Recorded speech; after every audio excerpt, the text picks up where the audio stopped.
marriage would be the culmination of all my hopes. I always imagined that it is going to be a bond that would shield me from the chaos of this world. So when I met David, I thought that I have found a safe haven. Like he was literally everything I hoped for: strong, caring, devoted.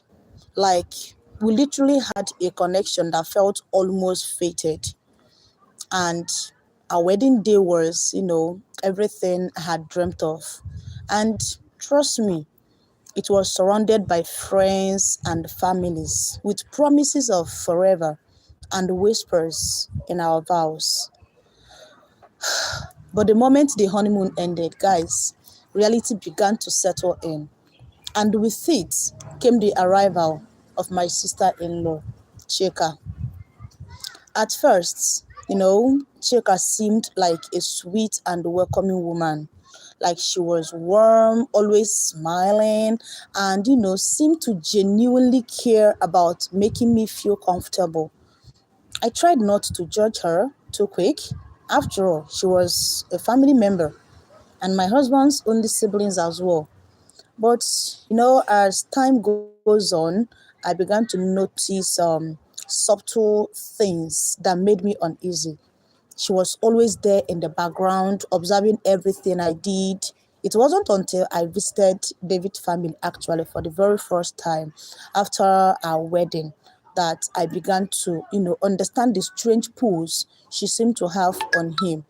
So it started innocently enough, guys. Trust me, Chika was always around, dropping by unannounced, staying for hours and sometimes days. At first, I chalked it up like to being a family person, wanting to stay close to her brother, but there were moments when I felt like an outsider in my own home. So one afternoon, I was, comfortable seated with David on the couch when Chika casually walked into our living room. She looked around with a raised eyebrow and remarked, David, I think your furniture would look better if it were darker. And this curtain, they are all wrong for this room. She said it in a way that seemed like casual suggestions, but something about it made me bristle. David, ever the obedient son that he was, simply nodded and said, "You are probably right, sis. We will think about it." And guys, I sat there stunned. We will think about it? Like, is that all you need to say? It was just the beginning. And little by little, she started making more decisions to run my home, about our holiday, about our honeymoon, about everything, and even our social life. She dictates virtually everything. And the worst part of it is that David never seemed to mind. He's so comfortable. And that's when I realized that the subtle, the unspoken control she had over him was fast growing. And she was starting to extend that control over me as well, of which I wasn't even ready for it at all. It wasn't long before the cracks began to show in my relationship with him, and Chika's influence was, it was undeniable. She had a way of making him feel guilty about spending too much time with me. You understand? She's manipulating him to take her side in every little disagreement. You understand? I couldn't even stand or understand why David couldn't see it. How could he not notice the way Chika would interject in conversations, always ensuring she was the center of the attraction and attention of everything? So the first big argument actually came on a quiet evening just before Christmas. That was how many years ago? 3 years ago. So David and I had, started planning to spend the holidays with my own family, and it had been months since I do see my parents. Actually, almost 1 year or thereabout. You understand? So that decision alone made me so excited. Do you understand? About having them to meet my people and all of that, and also my people to meet David in a neutral setting. But Chika, the queen of the coast, had other plans. So That night, before we were supposed to leave, Chika casually mentioned that she do plan a Christmas dinner at her house and that she expected David to be there. I could see the tension in David's face actually as he hesitated, you know, glancing at me, then back at his sister, like he was literally confused which one to follow. Should I listen to my sister or listen to my newly wedded? Guys, we've already made plans. I interjected, trying to hold on to our initial commitment and plan. I thought we should go. You understand? That was his own way of thinking. And David replied, in his own voice and distance, she's been planning this for a whole time. So I was stunned. Yes, for months. We've made these plans weeks ago. And yet here we are, being forced to change them because the queen of the coast, Chika, decided that she wanted a family gathering. So I tried to explain how important this time with my family was to me, but to David, the answer was the same. He's already and always promised to his sister. So that night, as I laid on my bed quietly, I realized something that terrified me. I was losing him. I was beginning to lose the man I met.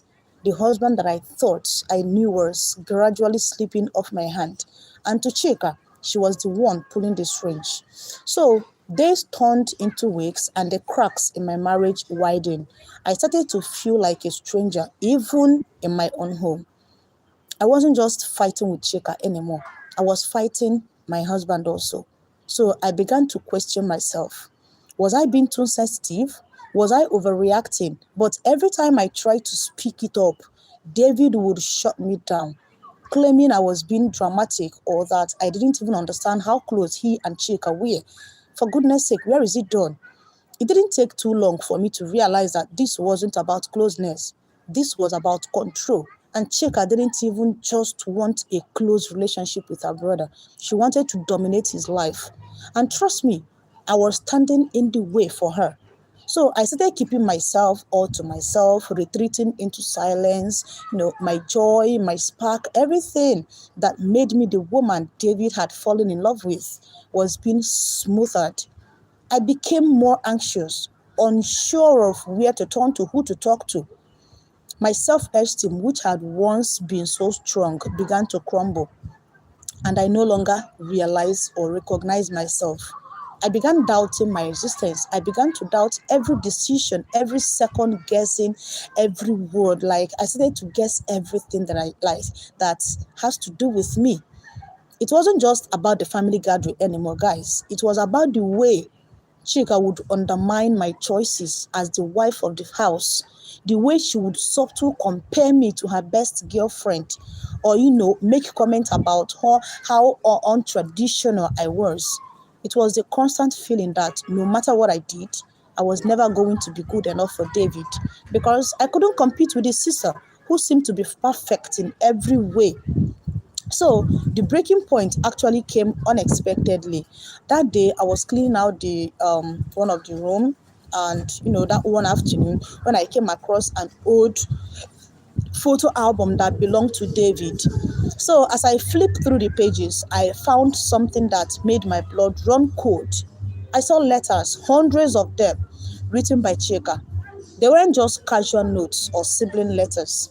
Guys, they were declaration of love for this guy, for my husband, written in a way that made it clear she had romantic feelings for him.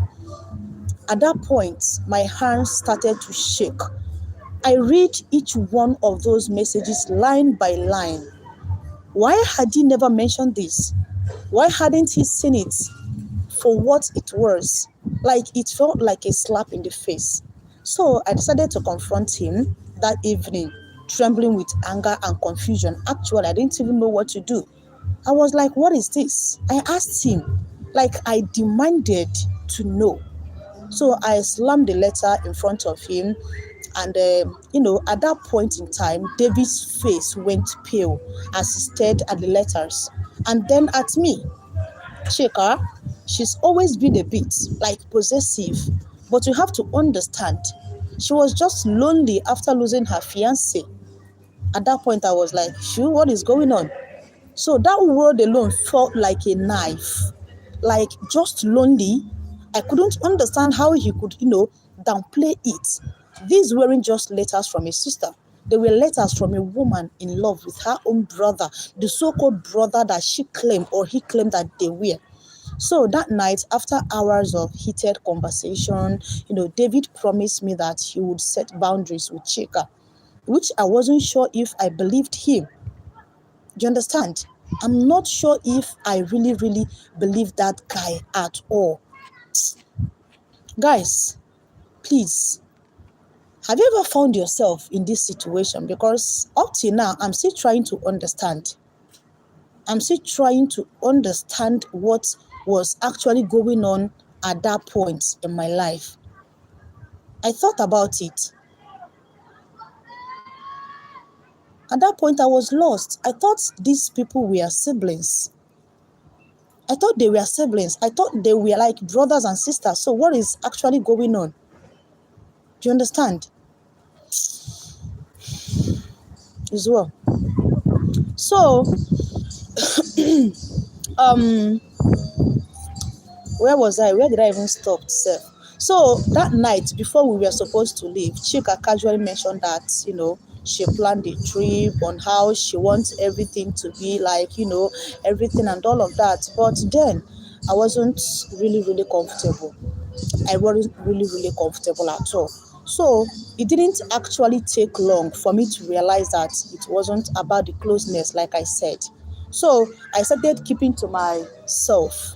You understand? I started keeping to myself. I no longer recognize myself. I began to doubt everything. I began to doubt everything. So when I saw that particular letter and I confronted him, he promised that he's going to set boundaries between him and his sister. So the weeks that followed, were a delicate balance. There were moments when Chika tried to sabotage my progress as a wife. She looked down on me. She kept, rubbing it to my face that I wasn't good enough and all of that. So the distance between us began to close. But I wasn't the same person I was before. So at a point, I became someone like I decided that this girl is no longer going to, make me to feel less of who I am. You understand? She's not going to continue to do that. Like, I'm done. So someone like this is a guy that said that he's going to set what is it called, boundary. You understand? But I was still waiting for him to set that boundary between him and his sister. And guys, this is someone who would never again let someone, no matter how close they were to my husband, like, to take away my peace. I decided that it's not going to happen again. So in the end, I didn't just fight for my marriage. I fought for myself, and in doing so, I found the courage to reclaim my life. So the days after David promised to set the boundaries with Chika were a mixture of, hope and skepticism. Yes, so I wanted to believe him actually, but part of me was still haunted by the discovery of Chika's letter. Like, how could I trust him again when he had allowed her to manipulate him for so long? There was so much history between them, and it wasn't something that would be undone overnight. So we spent the next few weeks working on, eggshells. Every phone calls from Chika, every visit was a reminder of the delicate balance we were trying to, maintain in my marriage. So David on his own side was also trying.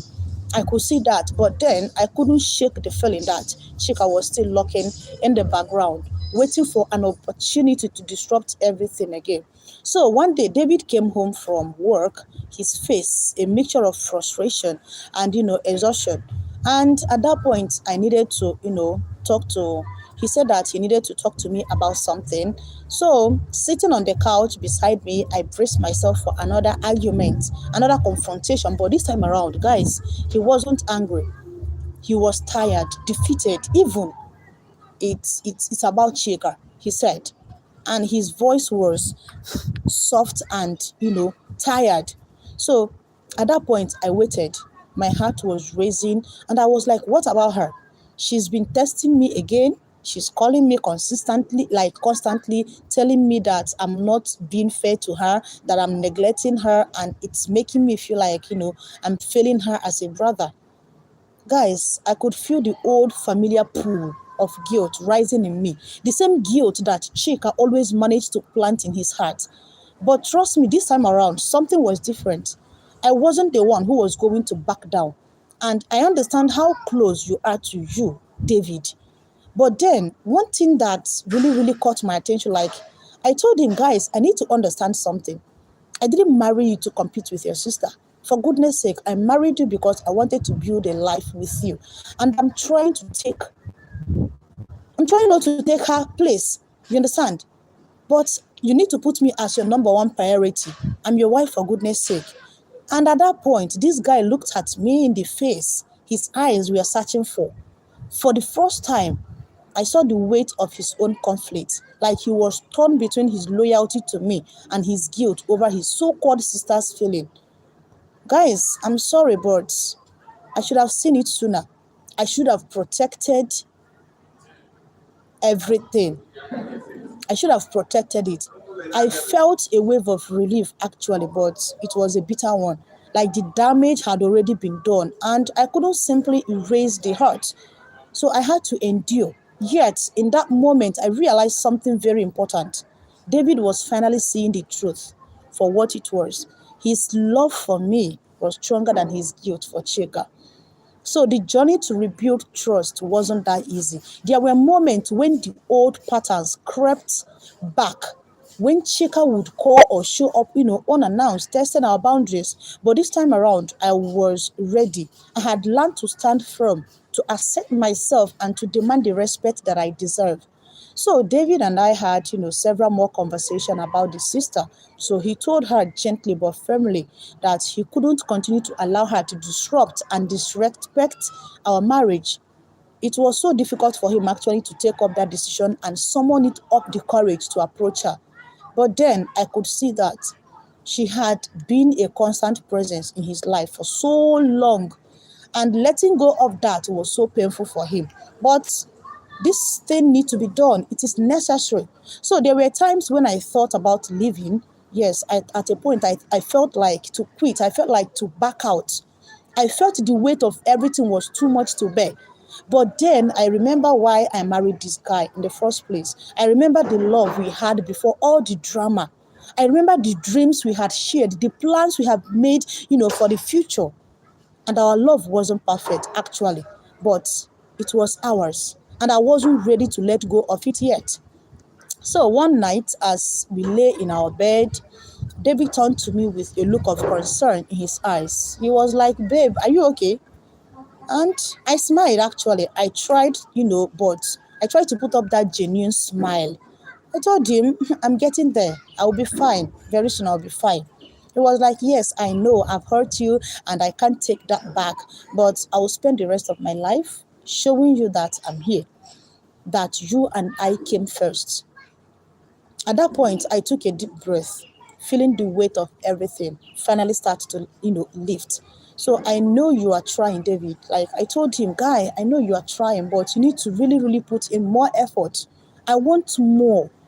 This is not what I planned at all." So, as months went by, something inside me began to shift. And I realized that I wasn't just fighting for my marriage anymore. I was fighting for myself. And I spent so much of my energy trying to keep everything together, trying to please everyone else, that I had forgotten to take care of my own self at a point. So I started spending time doing things that made me happy. I went back to my usual hobby, something that I have loved doing all these years. But at a point, I abandoned it when life became overwhelming. I reconnected with friends that I had lost touch with, and I focused on building a career that was independent of my marriage. And for the first time in years, guys, I felt like I was standing on my own 2 feet. It wasn't that easy. There were still moments of doubt, moments where I felt like I wasn't good enough, but I knew now that I was more than just a wife. I was a person in my own right, with my own passions and dreams. So, just when I thought that things were actually finally settling down, Chika made one last attempt to disrupt our lives again. She showed up at our door one evening with a suitcase in her hand, claiming that she needed to stay with us for a while. Guys, I could see the manipulation in her eyes.